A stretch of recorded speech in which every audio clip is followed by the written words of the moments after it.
Isang umaga, habang kinukutuhan ko si Kappa Girl, ay biglang nag-chat ang teacher niya. Ang sabi, "Good morning, Mary Kappa G. Elemento. Maghanda ka na dahil malapit na ang Battle of the Muse." Wala, Kappa Girl, malapit na pala ang Battle of the Muse sa school. Opo, Tito Dux, kaya maghanda na tayo. Dahil sikat ako sa school, kailangan ko ng sariling light stick. Dahil kamukha ko si Bini Aya. Light stick, di ba sa mga concert lang yun?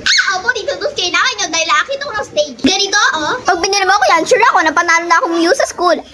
Dahil mabait akong tito, honor naman si Kappa Girl. Para naman sa pag-aaral niya to, binilihan ko siya ng light stick. Kaya naman mga kadugot, tara, unboxing na natin.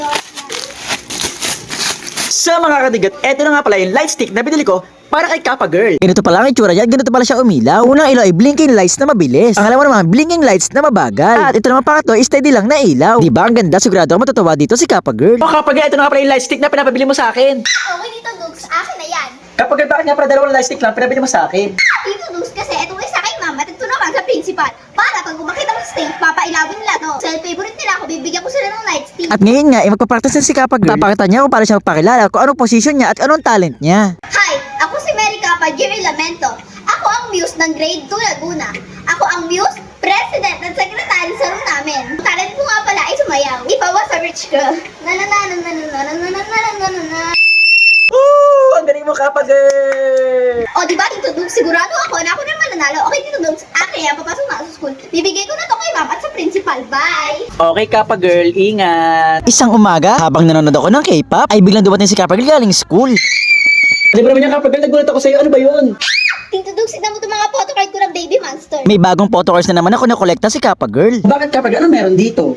Tito Dux, mga K-pop yan, idol ko sila. Gusto ko silang kompletuhin, kaso kulang pa ako ng 3. Saan ba ito nabibili? Tito Dux, sa Alphamart yun, ganito, oh. Oreo, pag binili mo ako yan, tapos mahin ka mukha mo, si Daniel Padilla. Dahil mabait akong tito at honor naman si Kappa Girl, ay nagpunta na nga kami dito sa Alphamart. Sobrang saya nga ni Kappa Girl eh. Tinuro niya agad sa akin kung saan nakalagay yung mga Oreo. Buti nga marami pang natira. Dahil 3 nga ang kailangan ni Kappa Girl, 3 ang kinuha ko. Mura lang naman eh, kaya ito binayaran ko na nga pala sa cashier. Eto nga, umuwi na agad kami para mabuksan. Tito Dux, buksan na natin. Eto nga, unboxing na ni Kappa Girl. Sobrang saya nga niya.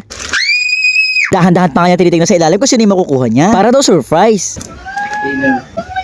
Duplicate! Hindi masaya si Kappa Girl sa una dahil meron na siya noon. Sana hindi duplicate. Eto nga, binubuksan na niya yung pangalawang Oreo. Ganun ulit para surprise, dahan-dahan niya tinitingnan yung ilalim. At eto nga, nung nakita na niya,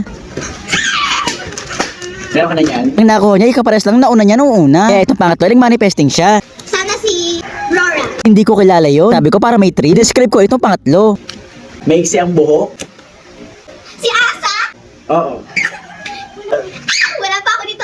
Sobrang saya nga ni Kappa Girl, nalikan niya agad to sa photocards niya. Okay, Tito Dux, kahit isa lang yung nakuha ko, hindi duplicate. Ngayon, papasok na ako sa school. Papakita ko to sa mga classmates ko. Bye! Okay, Kappa Girl, ingat!